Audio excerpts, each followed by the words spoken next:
নমস্কার বন্ধুরা, রান্নাঘরে তন্দাদি ব্লগে সকলকে স্বাগত। আজ আমি মুগ ডাল দিয়ে মাছের মাথা দিয়ে মুগ ডাল করবো আর কি। সেই রেসিপিটাই এখন আপনাদের কাছে শেয়ার করব।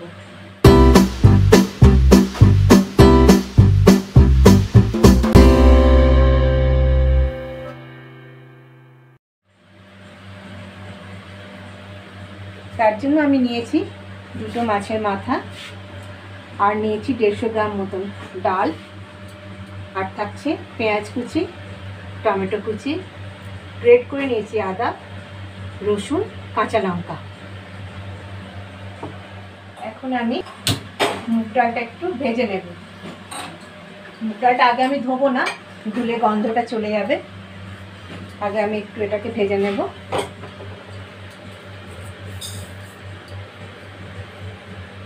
তাতে আমি দিয়ে দেবো একটা তেজপাতা, তাহলে আরেকটু গন্ধটা ভালো হবে। খুব বেশি ভাজবো না, সামান্য একটু লালচে হলেই এটাকে নামিয়ে আমি সেদ্ধ করতে দিয়ে দেবো। মুগ ডালটা আমি একটু শুধু কড়াইয়ের মধ্যে নেড়ে নিচ্ছি। আমার ভাজা হয়ে গেছে, হালকা হালকা লালচে রং হয়ে গেছে, আর এর থেকে বেশি ভাজবো না। এবার এটাকে আমি একটা পাত্রে ঢেলে ধুয়ে নেব। আজ আমাদের রেসিপিটা হবে মাছের মাথা দিয়ে মুগের ডাল। মুগের ডাল তো আমরা এমনি খেয়েই থাকি, নিরামিষ পদের মধ্যেই পড়ে, কিন্তু মাছের মাথা দিয়ে করলে স্বাদটা তো একটু আলাদা হবেই, তার টেস্ট বলার মধ্যেই নয়। আমি এবার এটাকে একটু ধুয়ে নেব।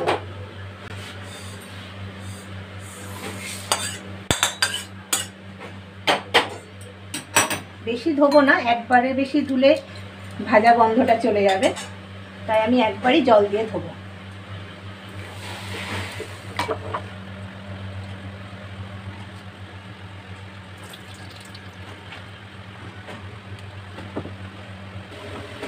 এবারে মুগের ডালটা আমি সেদ্ধ করতে দিয়ে দিলাম।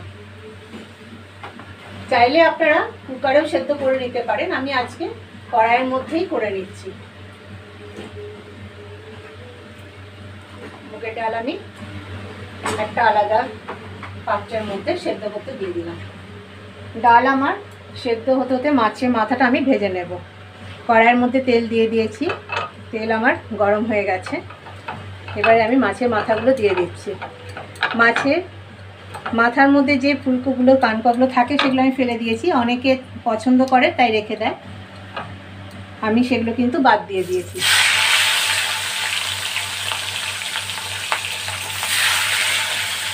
মাছের মাথাগুলো আমি ভেজে নেব। সেদ্ধ করতে দিয়ে দিয়েছি, ডাল ফুটে উঠেছে, এটাতে আমি একটু সামান্য নুন আর হলুদ দিয়ে দেবো। হলুদটা দেবো সামান্য, নুন হলুদ দিয়ে ডালটা আমি সেদ্ধ করতে দিয়ে দেবো। ডাল আমি পুরো সেদ্ধ করব না, একটু বাকি থাকবে যাতে মাছের সাথে আমি ফোটাতে পারি। মুগের ডাল আমার সেদ্ধ হয়ে গেছে, আর একটু সামান্য বাকি আছে, যেটা আমি মাছের মুড়োটা দিয়ে ফোটাবো। এবারে আমি মাছটা দেখে নিই কি হচ্ছে। মাছের মুড়োগুলো আমার ভাজা হয়ে গেছে, এগুলো এবার আমি একটু তুলে নেব।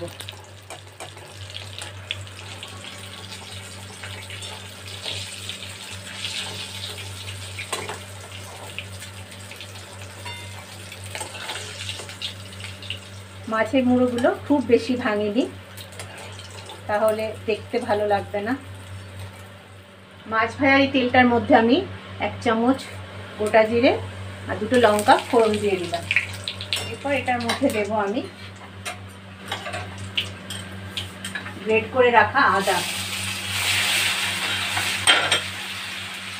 আর দিয়ে দেব আমি গ্রেট করে রাখা রসুন।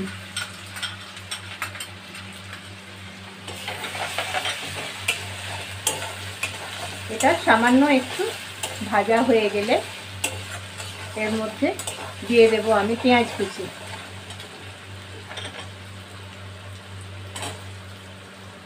পেঁয়াজ কুচিগুলো দিয়ে দিলাম, আর দিচ্ছি ঝালের জন্য কাঁচা লঙ্কা কুচিয়ে রেখেছিলাম সেগুলো। একটু ভালো করে এগুলো আমি একটু নেড়ে নেব।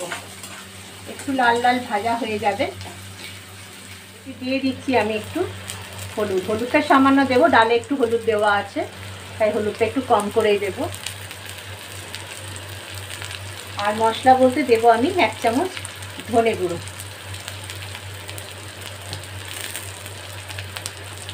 আর দিয়ে দেবো সামান্য একটু চিনি। চিনি একটু না দিলে স্বাদ আসবে না। এটা ভালো করে আমি নেড়ে নেব। পেঁয়াজগুলো একটু লাল হয়ে এলে তারপর আমি এটাতে দিয়ে দেবো টমেটো কুচি। পেঁয়াজগুলো আমার ভাজা হয়ে এসেছে, আর একটু সামান্য নেড়ে নেব। ঠিক এরকমভাবে হবে, একটু কালারটা ব্রাউন ব্রাউন আসবে। এবার এটার মধ্যে আমি দিয়ে দিচ্ছি কুচি করে রাখা টমেটো।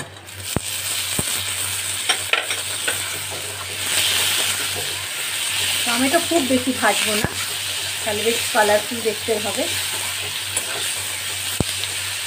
একটু শুধু নরম হয়ে যাওয়ার অপেক্ষা। পেঁয়াজগুলো ভাজা হয়ে গেছে, টমেটোটাও নরম হয়ে গেছে।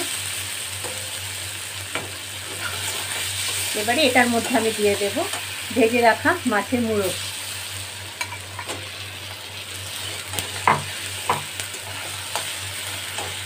এগুলোকে খুব ভালো করে মুড়োটার সাথে আমি ভেজে নেব।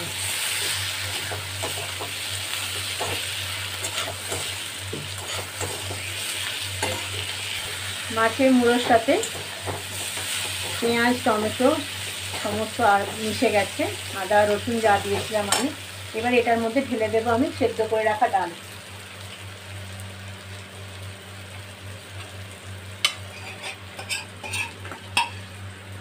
সেদ্ধ করে রাখা ডাল আমি দিয়ে দিচ্ছি।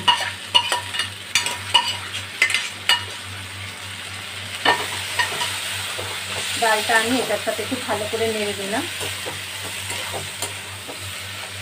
ডালটা আমার একটু সামান্য বাকি রেখেছি মাছের মুড়োর সাথে, যাতে ফুটে বাকিটা কমপ্লিট হয়। তবে মাছের মাথা দিয়ে মুগের ডাল করতে গেলে ডালটা কিন্তু খুব বেশি ঘাঁটা ঘাঁটা হবে না। এবার আমি এটাতে দিয়ে দিচ্ছি জল। পরিমাণ মতন জল দিয়ে দিলাম, খুব বেশি জল হবে না। আমার মাছের মাথা দিয়ে মুগের ডাল তৈরি হয়ে গেছে। এবার এটাতে আমি দিয়ে দিচ্ছি একটু কাঁচা লঙ্কা।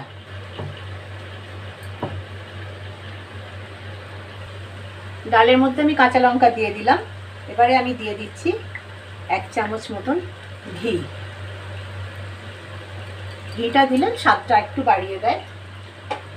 আর দিয়ে দিচ্ছি আমি সামান্য একটু গরম মশলা। গরম মশলা খুব বেশি দেওয়া যাবে না, তাহলে স্বাদটা আবার পাল্টে যাবে। ঘি গরম মশলা দিয়ে আমার মাছের মাথা দিয়ে মুগের ডাল তৈরি হয়ে গেছে। এটাকে আমি প্লেটিংয়ের মধ্যে নিয়ে নেব। মাছের মাথা দিয়ে মুগের ডাল আমার তৈরি। আমি এর আগে অনেকবার বানিয়েছি, খেতে তো খুবই সুন্দর হয়। আর আজকে যে বানালাম এত সুন্দর গন্ধ বেরিয়েছে, তেমনি সুন্দর দেখতে হয়েছে। আপনারা এভাবে বানাবেন। আমি যে বানালাম সেটা কেমন লাগলো কমেন্টে জানাবেন। লাইক করবেন, শেয়ার করবেন। ফেসবুকে যারা দেখবেন তারা ফলো করবেন, আর ইউটিউবে সাবস্ক্রাইব করবেন। Thank you.